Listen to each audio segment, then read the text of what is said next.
So is YouTube too crowded?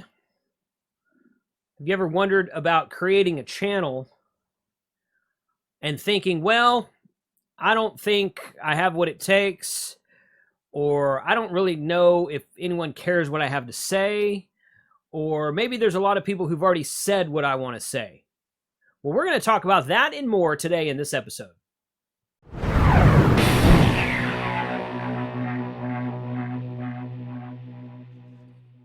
Guys, my name is Jason. I've been on YouTube for about 5.5 years. I run a channel called Ham Radio 2.0, which has, at the time of this recording, over 54,000 subscribers and grows by about 500 to 700 new subs per week. Now, what does that mean?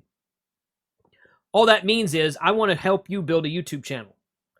I'm going to show you how I built my YouTube channel about ham radio, which is probably a niche that you've never heard of. Some of you have probably come here from my ham radio channel, and this doesn't apply to you unless you want to build a channel also, and then that's great. But those of you who might not have ever heard of ham radio, I'm going to give you 3 topics today, 3 different topics about why you should build a channel, and we're going to get started right now.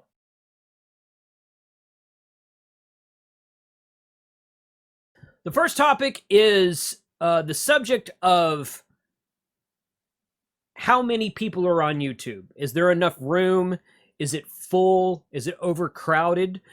I want you to think about something. Now, I came up with this scenario myself, but I'm not going to claim that no one else has ever said it.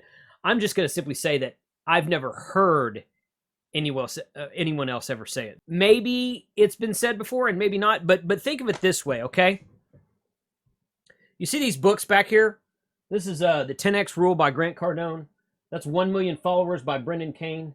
And that's an amateur radio book called Get on the Air Now by Don Keith, N4KC. Now, I wonder, books have been around for centuries. People have been writing books about various topics for centuries.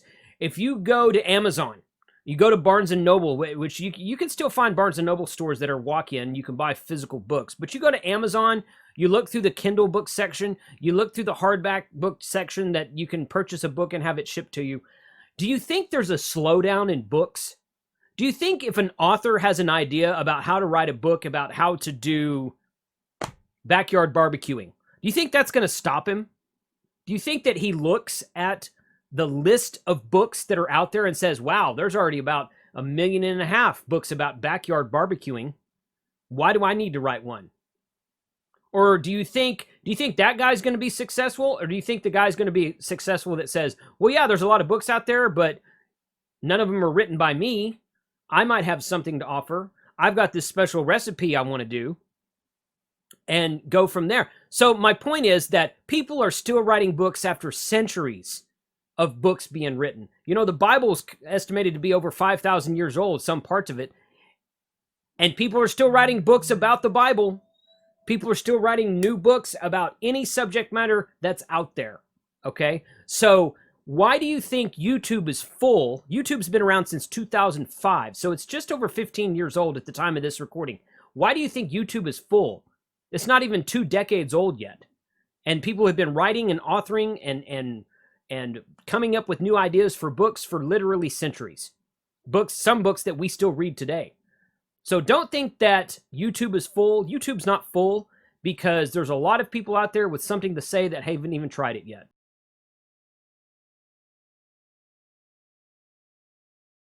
The next thing I'll talk about is your perspective.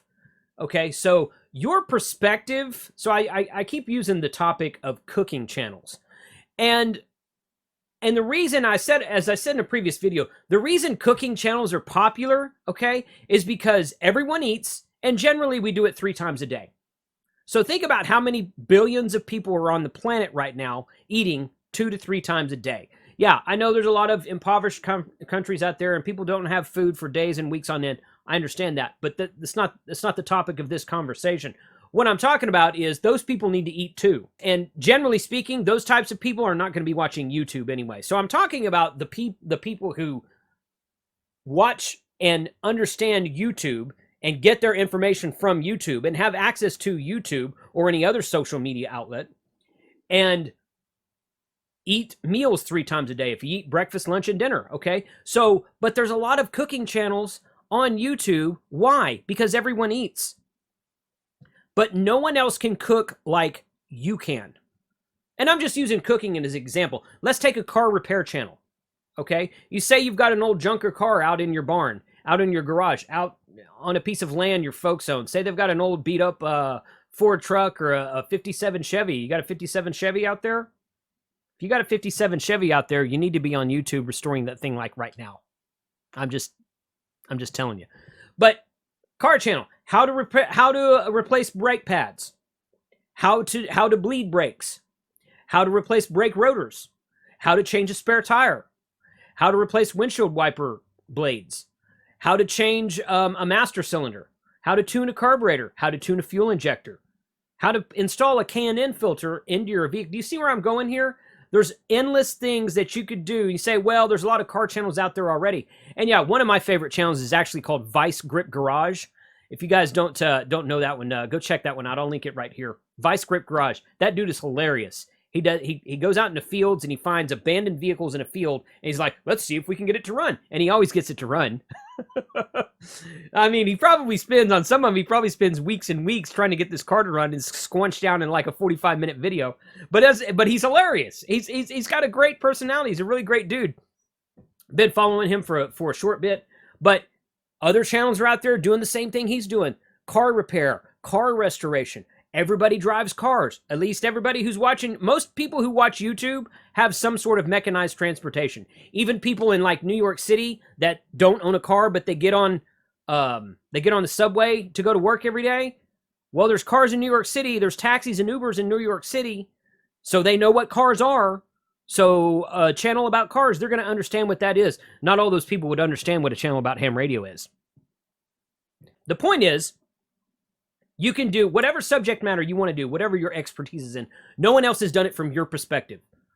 I mentioned the Uber driver in Las Vegas that I spoke to, and he's like, yeah, I thought about doing one about Vegas, but he said, yeah, a lot of people have done that because Vegas is so popular. Yes, but you've never done it.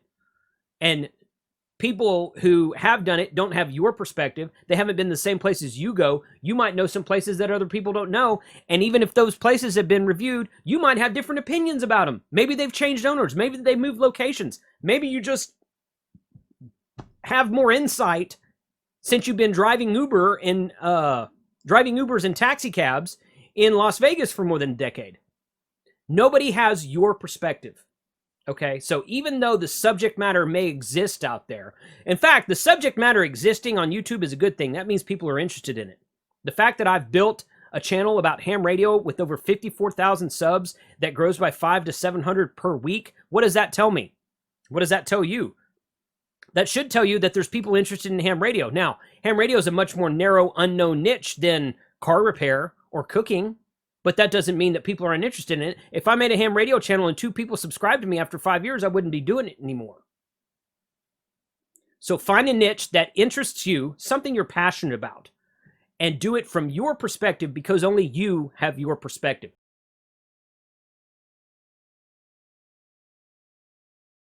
The third point I would bring up is you have what it takes to do YouTube.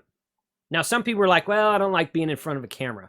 Okay, well, think of it like this. I'm talking into the camera right now, but I'm recording myself. I'm not live streaming. Nobody else is in here watching me. I'm talking basically to myself. I'm talking to the camera, but I'm talking to myself right now. So there's no audience around. I don't have to do anything. And after I record this, I can go and edit parts of it out that I said when I sound like I'm a blubbering fool.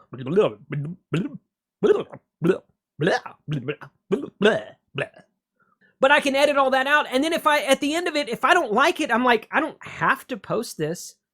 I don't have to post this video for all the world to see. But if you do, and you grow, your first videos are going to be your worst videos. I stole that from someone. If you guys know who I stole that from, put a comment below. So your first videos are going to be your worst videos. But that doesn't mean you don't have the opportunity to grow. Look, if you knew everything about YouTube, if you never knew everything about growing a YouTube channel, you wouldn't be here right now. You wouldn't be listening to me right now. Okay, if you already knew it all, then you'd be out there doing it, and you'd have 12 million subs like Casey Neistat does. But I'm going to guess that since you're watching me and listening to what I have to say, you don't have that yet. So you don't know everything. So the fact that if you start today and grow, growth is a good thing. Growth is always a good thing. And you have what it takes to do that. You're passionate about something. You have something to offer the world. You have a perspective that no one else has because it's your perspective. Okay? You have something you can offer the world. You have some sort of help you can offer the world. You have some sort of contribution to make to the world. And YouTube can do it in a way that no other platform in existence right now can do it. Not even Facebook and Twitter. Because if you put a video on Facebook today and then go look for it 6 months from now, you going to find it? You have to scroll all the way down through 6 months worth of feed to find it. YouTube is a search engine. I can go search today for, how to smoke a brisket in cold weather. How to brine a turkey before smoking it. I can go look at, I keep talking about food channels, right? So I can go look that up today and I can find videos that were posted 10 minutes ago and I can find videos that were posted 10 years ago and they all come up because YouTube is a search engine. YouTube's the second largest search engine in the world. Second only to Google, which owns YouTube. So you have enough, you have something you can contribute to the world. You have something you're passionate about. You have something that you can talk about. And it's time for you to get started on YouTube right now. Think about it this way. If all the authors out there were to say, well, there's already somebody writing science fiction novels. There's already somebody writing self-help novels. There's already somebody writing novels about Barack Obama or President Trump or Joe Biden. Yeah, boy, there's a lot of people writing books about those guys, right? I mean, come on. Nobody has your perspective. So don't sell yourself short. You have enough.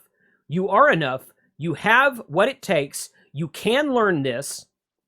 It's not as hard as it looks. It's called YouTube for a reason because because your channel is what you have to say. Question of the day, if you have a YouTube channel, link it below. I'd like to see what it is. We'll catch you next time.